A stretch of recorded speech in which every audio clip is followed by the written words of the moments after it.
Today's guests are Jeff Nichols and Katherine Grimm, who are going to talk about their nonprofit Project Lyceum, which is an organization that provides resources for individuals who are preparing to serve their country through careers in special operations, law enforcement, firefighting, or federal agencies. Good to see you, Jeff and Katherine. It's been a while. Yes. Yeah, thanks for having us. Yeah, no, it's great to see you guys. I appreciate your flexibility last fall when I had to reschedule this, but I literally haven't seen you guys in probably about a year. Yeah, I think so. It's about that probably for sure. Yeah. Way too long, but great to see you guys.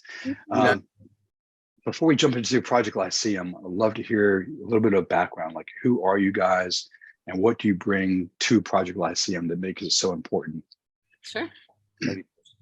All right, so we started Project Lyceum. Actually, Jeff and I co-own Performance First, which is a private facility out here in Virginia Beach where we kind of focus on the Special Forces community and getting people to and through their units.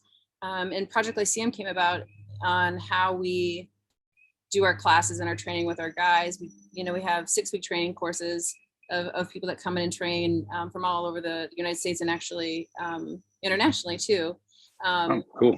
And one of the students that came through one of the courses wanted to pay for his friend for the next course. And so we saw a need for, potentially some funding in this way, because we didn't want to have these younger men and women having to pay so much to come and train and then, try to pay it forward. So we started a nonprofit called Project Lyceum, which came from Aristotle when he had a gymnasium and had kind of the same type of outlook on training that we do, that provides funding for military fire agencies, and you can train with us at Performance First, or actually anybody in the nation who's qualified to do so. Cool. So more of your background, not on how. Yeah. Who's Katherine and then who's Jeff? Yeah. So your background. I started training about 20 years ago, and I'm from Minnesota, and I went to the University of Minnesota and got my degree in exercise science there. I also went to school for massage therapy, and most recently I just finished a certification in meditation teaching, so I'm pretty excited about that. And moved all over the United States and ended up in Virginia Beach, and I met Jeff here 4.5 years ago, and we own Performance First together. Yeah, mine, I get not that dissimilar for most strength coaches. I guess that's my profession, I suppose, if I'm going to pick something. But I grew up in Iowa and Midwest like her. Wasn't much there for me. Family's great, in that sense. I grew up with a good family. Made my way to Alabama, played baseball down there, Troy University. Strength coach there, managed 14 different teams 20 years ago. When my time playing, I played baseball in college. That was really my reason for being in college, honestly, right? Like I was a scholarship athlete. I was, good college student, but I was really there to play baseball and try to fulfill that dream. But, and that dream didn't happen the way that I had planned. My secondary was the military. And, it's kind of like, I think a lot of college athletes find their way in the military because that team aspect that draws them when that sport comes to an end. It's like, what do we do? Well, we'll find another team. And that's what I did. And for me, I chose the Navy. I went the SEAL route, spent 11 years in the Navy there as a SEAL. Back end of it, I got to, really see a lot of human performance development. Just timing was right. And then with my background, it made a lot of sense when I got out to just go back to doing that. And because like when you're in, there's a lot of, on the tactical side, we'll say the shooting, the demolition, all that stuff, and the SEAL teams, they get the best training, right? And it's with what when I got in, I was like, wait a minute, like the New York Yankees have all these assets, right? All these things, and they get treated better, but they don't really nearly, it's a game. And so when I got out, I was like, there's a lot of holes in what human development, has in the military. It's pretty archaic. It's extremely archaic. Let's just be honest. So getting out, it felt a need, on the training side. But then when I met her, that gap of need was way more than just physical training. And that's what I'll say about myself. It's like I was physically put together, but emotionally, mentally, and spiritually, I was a nightmare. And so when I met with her, with Katherine, when her and I met, she had just a very different disposition in terms of spirituality, coming from a place of suffering. And we really connected there. And now I realize that, yes, there's a big aspect of physical training that our military needs, but I think more than anything, they definitely need a dose of spirituality, a sense of real moral compass, and people teaching it and giving them an example of like, it's possible. And so that's we wrap that into our business here in Virginia Beach, and that's the extension of Project Lyceum, is bringing more and more people into that fold of education that I think is so valuable. That's awesome. And I just want to point out, besides partners in the gym and partners in Project Lyceum, you're also partners in life. We are. Yes. Yeah, we've been together for 4.5 years, and our first marriage. We're still together. Yeah. It's better. I would say our relationship certainly is getting stronger over the years. Very nice. Very cool. Very happy for you guys, obviously. So, it's interesting for Jeff, to hear you talk about like the mental, emotional, and the spiritual side of things, and maybe we can use that as an entry point in. So can you walk us through, so how do people find your program? How do they come to train with you? And then walk through some of the training, but I'd love to hear, like, how do you incorporate spirituality, or how do you incorporate morality? How do you incorporate emotional, mental stuff, as well as the tough physical training? Yeah, Katherine and I can definitely answer this kind of couple ways. We get found. First question was, how do we get found? Well, like it or hate it, social media is a really great place of advertisement, and that's really where we advertise the most. I think that we've been doing it now. Her and I both been doing it for a long time, and specifically in this field in our business right now, we've been at it for about 4 years. Word of mouth is now really what drives our business, probably. And social media is a big component of that, but would you say any other way of finding? Yeah, I think social media is our biggest our biggest way to find us, and our website too. So the Instagram, our Instagram page drives people to our website, and unfortunately, Project Lyceum doesn't have such a big, a big image. So it's helpful to have Jeff's Instagram page to help promote Project Lyceum. Project Lyceum does have a website as well. Yeah, and as far as like, how does the spirituality piece package into that and training and all that, that's kind of a Pandora's box question, in the sense that I don't have that gift. Like I don't have the gift of like, the empath or whatever it may be, when someone that really can perceive someone's need for that. Like I can see someone disheveled, and I mean that because that's been me. Like how do I know? Because I've been on that side of real suffering, and I self-driven. I did that to myself, in many ways. And so, in coming from this position of small town America, let's say, like I said, grew up a very small town in Iowa, loving family, but like most Americans, I think a lot of Americans, it seems like that self-worth is kind of in question sometimes. Even through all that drive of going to do these things that the world says is accomplishable. Like I can put myself back in my shoes at 18 and 23 and see like, oh my God, that drive was there, and it's drive out of fear, pure fear, it's failure of fear. And that's what I mean. We get, and she sees that, I think, when we get the athletes coming to train with us regularly, she spots that fear right away, whether it's not enough, small man's complex like me, whatever it may be. Everyone's got their stuff, I think, and it's not a point of judgment. And it's not right away we attach to them and go, hey, we need to spiritually, like, that's not it at all. I think what we just try to do, and I take this from her, is like, we just try to meet them where we know that we've been. And I think that's kind of where I think that she kind of can scoop them up and see them in that regard. I give it my best effort. So at the beginning of this, I was trying to explain a little bit about how people come and train with us.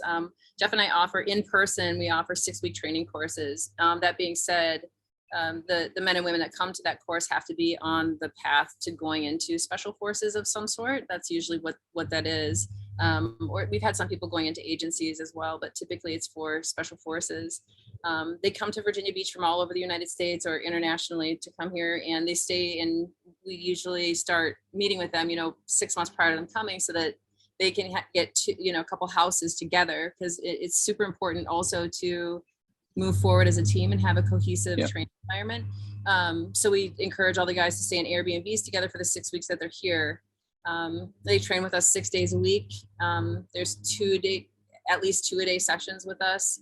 We fly out running coaches, dietitians, physical therapists, We want people to have, especially for the special forces, why not give them the best that this world actually has to offer, Yeah, those holes I mentioned were missing. Yeah.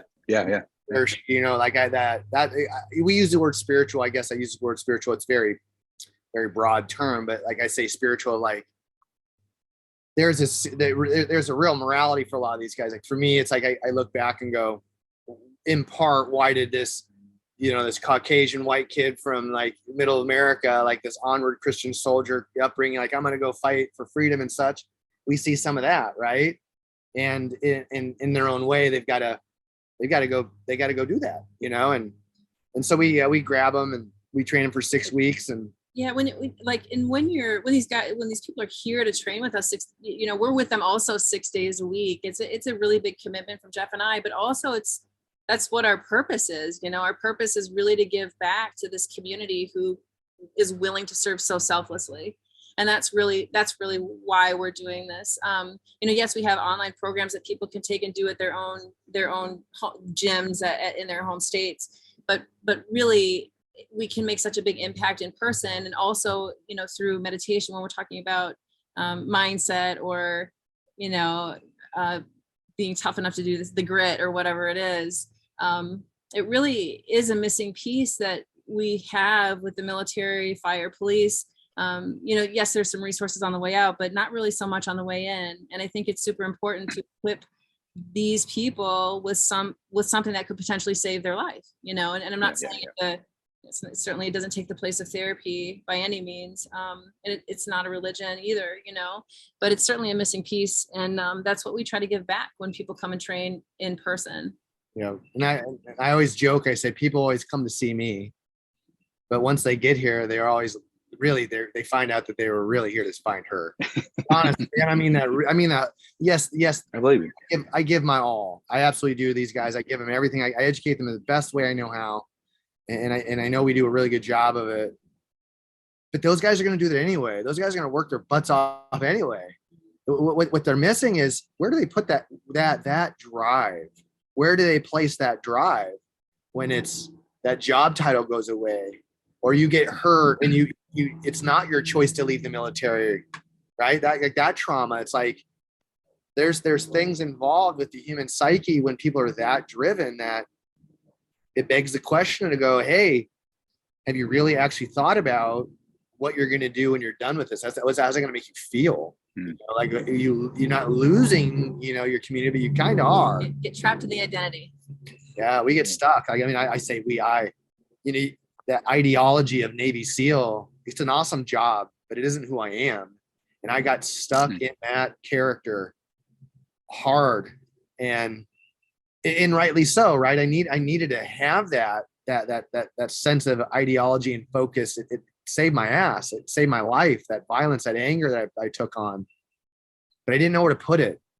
And the traditional upbringing of my Christianity was rooted in love, but I had a lot more questions than answers. And I had to really expound upon my understanding and knowing of what I thought, what I thought God and what love was. And the only way I found that was through meditation. Like it saved my life. I got to tell people, like, the most important things in my life outside of God and her is meditation. And it's because it was able to, I have a place to put my rage and understand it and not judge it and actually thank it. And that's all from her. This is what she's taught me. This is. I'm just over here smiling. Yeah. This yeah. So I'm the guinea pig. And she's the puppet master. I think that's why also, I was really wanting to give back to this community in this way through meditation. Is I knew I could see that it was really changing Jeff's life, and his ability to be more self-aware and to feel connected to everything was really really cool to witness, and certainly difficult. It has its challenges, but well worth it. And I think that when you are going into a community that is that severe and that intense, there has to be some sort of tools that a human can use on their own. If you don't have anybody else around, right? What does that look like? So That's sort of what our 6-week training class encompasses. In a big nutshell, yeah. Yeah. Yeah, actually, and if you wouldn't mind breaking it down. So what I heard is 6 weeks, 6 days a week, Yeah. 2 sessions a day. Yep. I assume part of it's meditation. Yeah, so there's usually minimum of 2 physical training sessions a day. Okay. Sometimes it's 3 if we're in the pool. Okay. And on the meditation piece, it's minimum of once a week. But what is happening is after the first week, they want more and more and more, because and I'll just say this because then I'll let her go. Like when I heard meditation years ago, I had no idea what that was, right? Contemplation and prayer, whatever that, I didn't know what that was. And so in my opinion is that in America, most people I've met have bastardized meditation so poorly that it's just breathing. And when I tried to do it, I couldn't correlate, I couldn't recognize what it was because it just was so foreign in description. And then I finally met someone that knows like the meditation, its origin, it's, you know, whether it's Mahayana, it's Zen, it's whatever. I'm probably misquoting terribly, but it's that's what I root my. That's it. I want to go back to that, like, because that worked. It worked for the samurai. It worked for like 600 years of the most violent Japanese culture ever. And it's like, that's extreme. Like, I can't sit still. What's more extreme than sitting still? Like really sitting. And that's like that. When she made that correlation to me, I was like, oh, that sounds terrible. Like sitting in silence for 5 days at a retreat to me would have been murder. And now I'm like, please, let's bring it on. Like, let's go complete silence, you know? So I attribute my understanding through education, through someone that really understood its meditation. And I still do a terrible job of describing it. I disagree. But so the 6-week course. So you do 2 physical training sessions a day, 6 days a week. We do meditation once a week, or if they want more, then we'll do twice a week. But I also give the guys homework to do something around meditation every night. So there is, you know, I'm not going to waste my time on my education. And I really, if these guys are going to go into that severe environment, I can ask you to do something for 5 minutes every single night that's going to actually be really beneficial to your human, you know. I love that. That's awesome. So people find you through different channels. They come live with you guys or live close to you guys for 6 weeks. I heard you say, you know, a lot of the special operations guys. So like from the different branches, I assume, not just for the Navy. Mm-hmm. Yep. We typically we capture most of the guys going in, like they're trying to get the contract to go in the Navy SEALs or Army Special Forces, Air Force PAs, combat controllers, Coast Guard rescue swimmers. Like we're talking like our goal is top tier 1 guys. So like that's where I came from. I came from Dev Group. That's the place that has the most resources and the most violent humans I've ever been around. And like that's the guys. Those are the guys in the Delta dudes. Those guys that are doing the work. Like no disrespect to anyone at all that serves in our military, but from experience, I know what who our country asked to go do those things, and having experienced that, because I recognize in myself and those men their devotion and love for themselves, character, and brother. The only thing that's missing is that love of self for a lot of us. And I think that that's what we're trying to do is these guys come in early, because it's one thing to take a guy that's been through all those combat scenarios I've been and trying to get me back to, but I think the best option is what she exercises. Let's gather them and give them the tools before it happens. Yeah. And that's what she does so well. Nice. Now, where do you guys get your funding? Is it like if someone watching this because I want to contribute and make sure that our special operators, especially tier 1 operators, get this opportunity? Like, how does that work for you, and where does your funding come from? So to come and train with us, I mean, yes, it's really beneficial if people do donate to Project Lyceum, and you can find Project Lyceum on the website www.lyceum.org. Otherwise, it comes most of the people are paying out of pocket. Some people have, depending on what unit they might be coming from. We don't typically get people who are active duty, but there's been some other people who've been here on a different type of scholarship or a grant from the military or that's good. Yeah, so that's been really nice. We have been able to successfully give out 12 full scholarships to people, which is a pretty big deal. Full scholarship to us means $3,000 in for project. Wow, nice. Yeah, so that's been really, really nice. So we're hoping, to get more funding this year. And the only way that we've been doing it is just through, personally talking about it on Jeff's Instagram and stuff like that. Unfortunately, we can't hire anybody right now to run it the way that I would love for it to be run. But so it's just word of mouth for Project Lyceum, and sometimes we put out little ads. Well, since you mentioned Jeff's Instagram, which I see him training a lot on Instagram, why don't you plug that as well?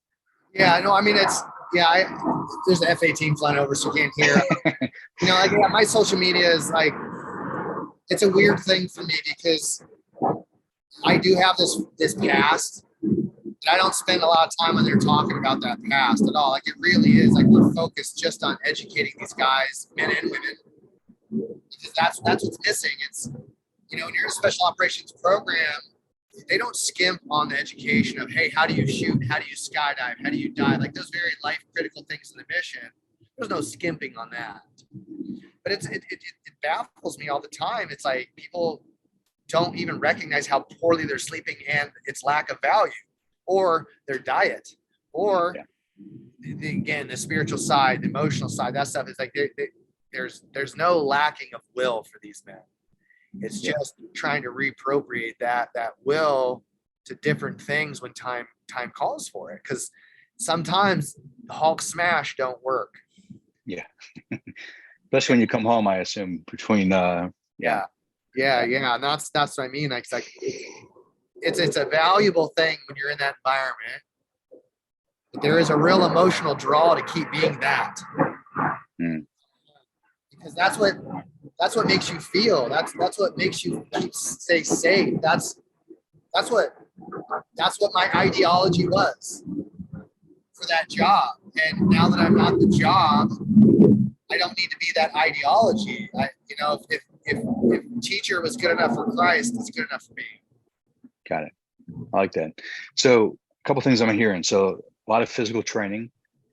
Katherine, the meditation, the mindfulness practice, which I would imagine leads to some self-awareness and can bring up self-love issues and self-respect issues and things like that would be helpful to be worked on. But Jeff, I also heard you talk about bringing in kind of schmees. I think you said nutritionists and physical trainers, and there might have been others. Can you talk a little bit about some of the other people you bring in to help train up these guys? Yeah, we brought in a variety of folks that we trust, and it's centered around education. We brought in dietitians, we brought in strength coach friends of mine that are experts in running. I can run, I can coach, I can teach it, but my expertise, I would say, is in the resistance training realm, not on the track. Definitely, I'm an expert in the pool as well, but we brought in Sean. Oh yes, yeah. One of my good friends is a yoga master, so we brought in a yoga master for the last class. Our running coach Joel Smith is out in Ohio. He's a national Cincinnati, national champion. We've brought a physical therapist out here from Canada who works with the Olympic hockey team. So stuff that sort of goes, like I was saying, these in the special forces that they don't get some of this stuff when they're in, right? They get potentially just you go to a doctor and they're just going to get you back to, your daily activity, not to perform at a higher level. So we're going to bring in the experts that are going to teach these guys how to be at that next level, because that's what they're expected to do in this job. So maintain it. Right. And so those are the experts that we want to bring in. What are some of these Olympians doing that they can perform at such a high level, for 4 years at a time or something, trying to go to the Olympics, or running, some these guys are going to be running and wrecking from day one. So let's bring in a running expert, dietitian. Let's bring in somebody who works literally in the tactical population, who can, answer some of the questions that, Jeff and I might have, surface level, but I want the people who are really walking the walk to talk the talk. Yeah, I love the kind of holistic approach. Yeah, more comprehensive approach. We both recognize our limitations. I'm an expert in certain areas. I'm not an expert in dietetics, and there are experts in dietetics. And I love it. I love that there's experts that I can go, I don't know what this is, so please help these guys that need you. And I think that we often take on too many tasks in that, and we spread ourselves thin, and we don't give the quality of education that these men and women deserve. So we can bring in too many coaches and overwhelm them. But again, she said it right. Society does not realize that our world's most capable soldiers will never ever get quality resistance training. They'll never get dietetics guidance, even though there's dietitians there. They're not used. Right? It's a complete anomaly that society. They're like, it baffles them when you say SEAL Team 6 goes without all of these things. They do. And you're like, how could that be? How could they go do that and not have any quality of food? Sleep is terrible. Like alcohol, drugs, all that is prolific. And I'm not throwing stones. That was me. So I'm aware of how bad I ran my body for 11 years. And we really need to make that a change in the beginning. I could imagine as you train up guys going in down the road, when they become higher ranks and in positions of power, they could be like, look what worked for us. We need to change the system internally. So that might take some time. Exactly. That's right. You're exactly right. Because we can't affect the leadership on the way down, right? So we're trying to make change on the way up. I think one last thing about the 6-week training course that we do a really good job at is giving these guys a path forward, right? So even if some of them don't end up, not every single one of them, we're going to have 20 people in the next class. That doesn't mean that all 20 people are going to go into special forces. But in the very least, we leave them with a way forward on how to actually train. Like if Jeff and I always talk about this, if I had this type of training 20 years ago, I would have prevented so many freaking surgeries, honestly. Yep. So we give them a path forward as far as how to train and how to train properly. They have a way that now they understand nutrition, running, so it's not a bad thing to come here and potentially. It's okay that your mind changes if you don't want to go into the military, but you do have some course of what spirituality might mean to you and what physical training is and how to treat yourself properly. And if in her basically aspect was missing for me, I had her tools that she offers, I wouldn't have tried to kill myself a couple times, and I wouldn't have been an addict on pain meds that led me to that. And then I wouldn't have been a total addict to sex and an addict to violence. I just shifted one addiction to another, from pills to sex to violence to suicide. And I did not have the tools from my Christian upbringing to do this. And this is not an anti-Christian statement at all. It's Jeff Nichols' environment I grew up in a really healthy Catholic environment. I did. In that sense, I look at it and go, man, my mom was born in grace and she's a lovely being. Lovely human. And I can say this, like a really good friend of mine who is the person who coined the word tactical strength conditioning. This guy named Mark Stevenson. He's been in strength conditioning for 30 plus years. He was the command program manager when I was there, and since is doing private. But he said to me, he goes, Jeff, I was in strength conditioning when strength conditioning was its infancy in the NCAA. Everyone thought we were crazy. Who needs dietitians? All we need is steroids and pizza. That was the strength conditioning staff in the 80s, right? But now he goes, that's the military. The military, and you already said it, Doc. It's like our leadership has never been exposed to this quality of education. As we begin to educate the youngers, they get to a leadership position and go, whoa. Why are we doing without? Because they'd experienced what really holistic sleep management, dietetic management, training management, and spiritual management is. And then they can, and we're catching the guys at the bottom. Pretty soon they'll be at the top and they'll be pushing down. Yep. And that's where we, it is 1984, there was no strength coaches. Now everyone's getting paid 6 figures. It's going to take a while for our military to go, okay, this is a valuable asset, the human body, we need to take care of it. Because we just can't just keep pumping in the new 18-year-olds because we lose our subject matter experts through trauma. Yeah. I just want to say for you, Jeff, I'm glad Katherine came into your life. And you're still with us. I like life and some people. Yeah. Wow. Thank you for sharing that. And I have to imagine kind of it's an exemplar for a lot of men and women in similar positions, like because they don't have the training that you guys offered, they don't have the resources and the tools. But thanks to you guys, the next generation will, or more of them will. Where can people find out about Project Lyceum? Project Lyceum has an Instagram page at Project Lyceum, and then our website, www.projectlyceum.org. Great. Well, Jeff and Katherine, great to see you guys. You too. Thank you so much. Yes, I want to wish you guys much success on the marriage, obviously, too, but Project Lyceum sounds like a great thing for our future war fighters. And hopefully I'll see you guys in the very near future. Thank you so much. You. There's nothing in between you and me. Nothing in between blue and sea. Nothing in between us and love. Nothing